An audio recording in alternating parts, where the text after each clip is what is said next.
Price lord. ಎಲ್ಲರಿಗೂ ಯೇಸುವಿನ ನಾಮದಲ್ಲಿ ವಂದನೆಯನ್ನ ತಿಳಿಸುವನಾಗಿದ್ದೇನೆ. ನಾನು ನಂಬುತ್ತೇನೆ ದೇವರು ನಿಮ್ಮನ್ನು ಆಶೀರ್ವಾದ ಮಾಡಿದ್ದಾರೆ. ಸ್ವಲ್ಪ ಹೊತ್ತು ಆ ನಂಬಿಕೆಯೊಂದಿಗೆ ನಾವು ದೇವರ ವಾಕ್ಯವನ್ನು ಧ್ಯಾನಿಸುವುದಕ್ಕಾಗೋಣ. ಸೊ, ಕೀರ್ತನೆಗಳು ಮೂರು ಮೂರನೇ ವಾಕ್ಯ, ಸಾಮ್ಸ್ 3 ವರ್ಸ್ 3.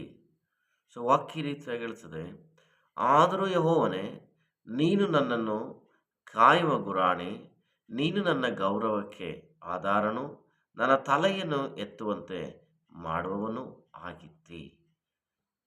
ಬಹಳ ಪ್ರಾಮುಖ್ಯವಾಗಿರುವಂಥ ಒಂದು ಸಂಗತಿ ಏನಂತ ಹೇಳಿದ್ರೆ, ದೇವರು ನಿನ್ನ ಗೌರವಕ್ಕೆ ಆಧಾರವಾಗಿದ್ದಾನೆ.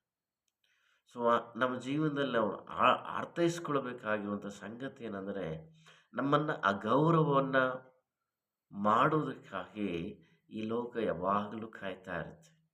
ನಿನ್ನನ್ನು ಅಗೌರವಿಸಬೇಕು ಅನ್ನೋದಕ್ಕೋಸ್ಕರ ಈ ಲೋಕ, ನಿನ್ನ ಸುತ್ತಲೂ ವಾಸ ಮಾಡುವಂಥ ಜನ, ನಿನ್ನ ಸುತ್ತಲಿರುವಂಥ ಸಮಾಜ ನಿನಗೋಸ್ಕರ ಕಾಯ್ತಾ ಇರುತ್ತೆ. ಆದರೆ ನಿನ್ನನ್ನು ಸೃಷ್ಟಿ ಮಾಡಿದ ದೇವರು, ನಿನಗೋಸ್ಕರ ಪ್ರಾಣ ಕೊಟ್ಟ ದೇವರು ಯೇಸು ಕ್ರಿಸ್ತನು ಒಬ್ಬನೇ ನಿನಗೆ ಗೌರವವನ್ನು ತರುವುದಕ್ಕಾಗಿ, ನಿನ್ನನ್ನು ಗೌರವಿಸುವುದಕ್ಕಾಗಿ ಯಾವಾಗಲೂ ಆತನು ಬಯಸುವಂಥ, ಆಸೆ ಪಡುವಂಥ ದೇವರು ಯೇಸು ಕ್ರಿಸ್ತನಾಗಿದ್ದಾನೆ. ಎರಡನೇದಾಗಿ ಬಹಳ ಅದ್ಭುತವಾಗಿ ಹೇಳುತ್ತದೆ ಅಂತ ಹೇಳಿದ್ರೆ, ನನ್ನ ತಲೆಯನ್ನು ಎತ್ತುವಂತೆ ಮಾಡುವನು.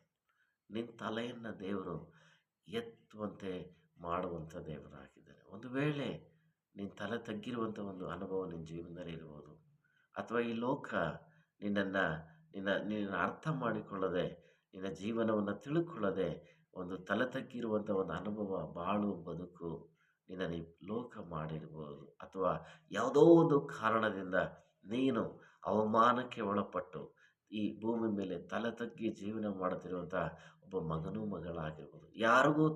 ಯಾರಿಗೂ ಮುಖ ತೋರಿಸೋಕ್ಕೂ, ಯಾರ ಜೊತೆನೂ ನೀನು ವಾಸ ಮಾಡೋದಕ್ಕೆ, ಯಾರ ಜೊತೆನೂ ಮಾತನಾಡೋದಕ್ಕೆ ಇಷ್ಟಪಡದಿರುವಂಥ ಒಂದು ಭಯಂಕರವಾಗಿರುವಂಥ ಅವಮಾನ, ಭಯಂಕರವಾಗಿರುವಂಥ ನೋವು, ಕಷ್ಟ ನಿನ್ನ ಜೀವನದಲ್ಲಿ ನೀನು ಹಾದು ಬಂದಿರ್ಬೋದು.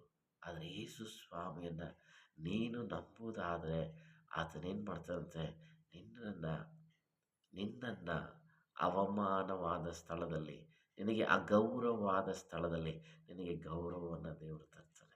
ಅಷ್ಟು ಮಾತ್ರವಲ್ಲ, ಯಾವ ಸ್ಥಳದಲ್ಲಿ ನೀನು ತಲೆ ತಗ್ಗಲ್ಪಟ್ಟಿದೆಯೋ, ಯಾವ ವಿಷಯಗಳಲ್ಲಿ ನೀನು ತಲೆ ತಗ್ಗಲ್ಪಟ್ಟಿದೆಯೋ, ಯಾವ ವಿಷಯಗಳಲ್ಲಿ ನೀನು ತಲೆ ತಗ್ಗಿಸಲ್ಪಟ್ಟಿದೆಯೋ, ಆ ವಿಷಯಗಳಲ್ಲಿ, ಆ ಸ್ಥಳದಲ್ಲಿ ನಿನ್ನನ್ನು ದೇವರು ತಲೆ ಎತ್ತುವ ಹಾಗೆ, ನಿನ್ನ ಕುಟುಂಬವನ್ನು ದೇವರು ತಲೆ ಎತ್ತುವ ಹಾಗೆ ಆಶೀರ್ವದಿಸಿ ನಡೆಸುವಂಥ ಸರ್ವಶಕ್ತನಾದ ಯೇಸು ಕ್ರಿಸ್ತನ, ಇವತ್ತು ಯೇಸುವನ್ನು ನಂಬುವುದಾದರೆ ದೇವರೇನು ಮಾಡ್ತಾನೆ, ನಿನಗೆ ಗೌರವವನ್ನು ದೇವರು ತರ್ತಾನೆ.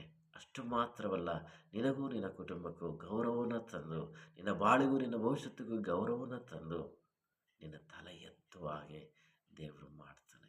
ನಿನ್ನ ಕುಟುಂಬ ತಲೆ ಎತ್ತುವ ಹಾಗೆ, ನಿನ್ನ ವಂಶ ತಲೆ ಎತ್ತಿ ನಡೆಯುವ ಹಾಗೆ, ಜೀವಿಸುವ ಹಾಗೆ ಈ ಭೂಮಿ ಮೇಲೆ ಯೇಸು ಕ್ರಿಸ್ತನು ಮಾಡೋದಕ್ಕೆ ಶಕ್ತನು, ಸರ್ವ ಶಕ್ತನಾಗಿದ್ದಾನೆ. ನಾನು ನಂಬುತ್ತೇನೆ, ಈ ವಾಕ್ಯದ ಮೂಲಕ ನಿನ್ನ ಜೀವನದಲ್ಲಿ ಒಂದು ಅದ್ಭುತವಾಗಿರುವಂಥ ಕಾರ್ಯ ದೇವರು ಮಾಡೋದಕ್ಕಾಗಿ ತೀರ್ಮಾನ ಮಾಡಿದ್ದಾರೆ.